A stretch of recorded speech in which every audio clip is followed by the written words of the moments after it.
Matt, a record-breaking night on plenty of levels. Our first time we've scored 6 away from home since 1949, our biggest win since 1935, our biggest win in the League Cup ever, and the most goals we've ever scored after 3 games in our history. You must be immensely proud of your side tonight. Yeah, some good stats, aren't they? A win's a win, and it came in convincing fashion.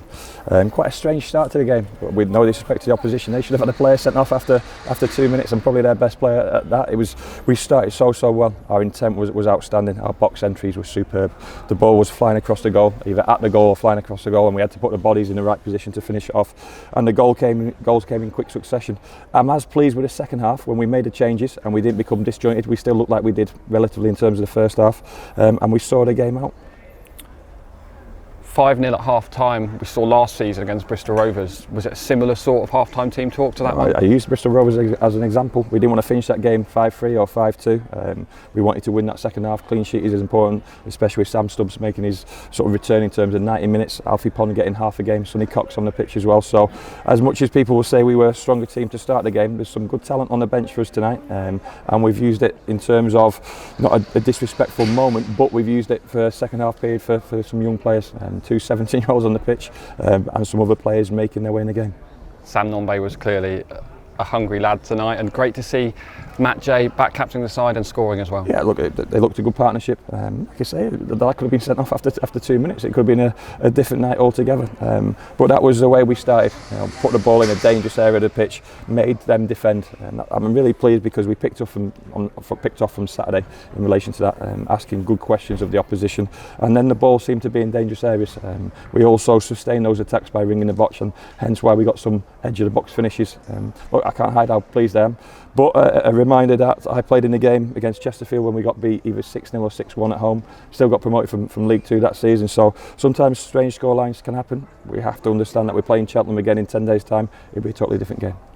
Our shot conversion tonight, I don't have the exact stats, but we didn't have too many shots that didn't go in. You must be pleased with shot conversion. Yeah, I'd like Sonny to score. He had a couple of near misses or half opportunities where he was just maybe a week away from his sharpness to be on any end of those. That would have been a perfect finish to what was a really good night if Sonny had scored.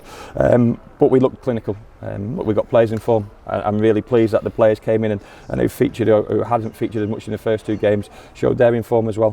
Pleased MJ got his goal. Pleased Josh Crawley got his goal. The ball was in good places tonight. I think Harry Kine might have been listening to your post-match interview on Saturday when you said he doesn't score that kind of goal. That's 2 in 4 days now. Yeah, look, he hits the ball cleanly. Look, as long as he knows where it's going, that's all that matters. He hit the target, he hit it cleanly. He kept his body shape right, kept his head over the ball. He's had a good night. I would have liked to look after him. There was certain players on that pitch I was desperate to look after half an hour. And Harry Kite was one of those because he's been important for us at the moment. But he was just able to manage his game as the second half went on. Football always tells you the truth. If we're not right for Saturday, that could easily happen to us, especially at Cambridge, a fantastic team when they start in their home games. So we have to be on our mettle. So of course we'll enjoy tonight. A record-breaking scoreline like you've touched upon. Great support from the away travelling fans, and a really positive evening for the football club. But my job now is to ground everyone, make us understand what's coming this weekend. So important for Sam Stubbs to get 90 minutes tonight. Yeah, and look good as well. I liked his intent. Pearce took another crack on his shoulder, so that's always a worry going into the weekend. There could be babies on the way in the next few days as well for various people within the squad, staff included. So the strength of the squad will be tested.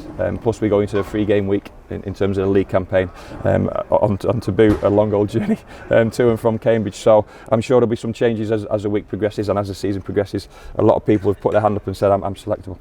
If tonight's scoreline hasn't forced a few babies out, I don't know what has.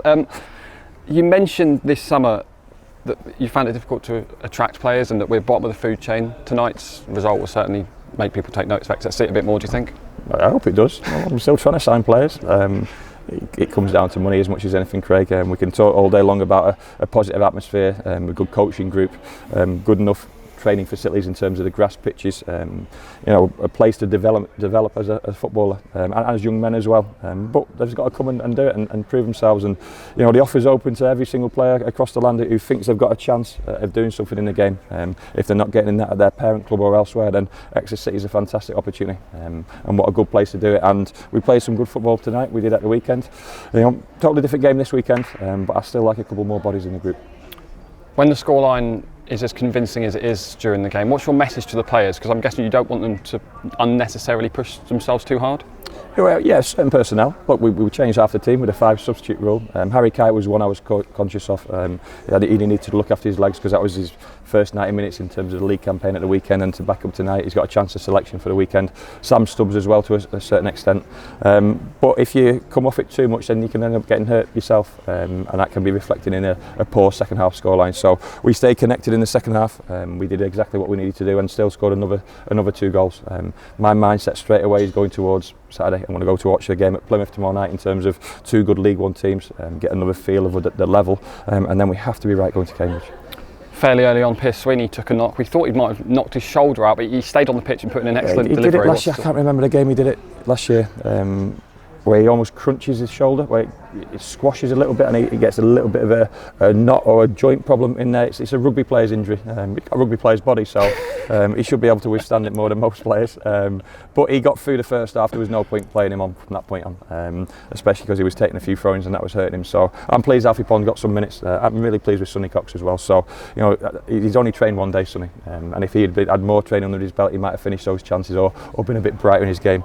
Look, the future is bright in terms of the young players coming through, but in terms of our selection and our squad moving forward, not only the result and the scoreline, but everyone getting minutes under the belt is so important. I think we saw Sonny's frustration when he missed that chance.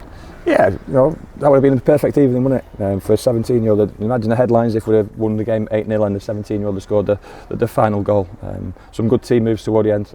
He'll score goals for us. I've got no question in relation to that. We'll still need to get him game time this season. The best thing about tonight is that we've got another game in this competition.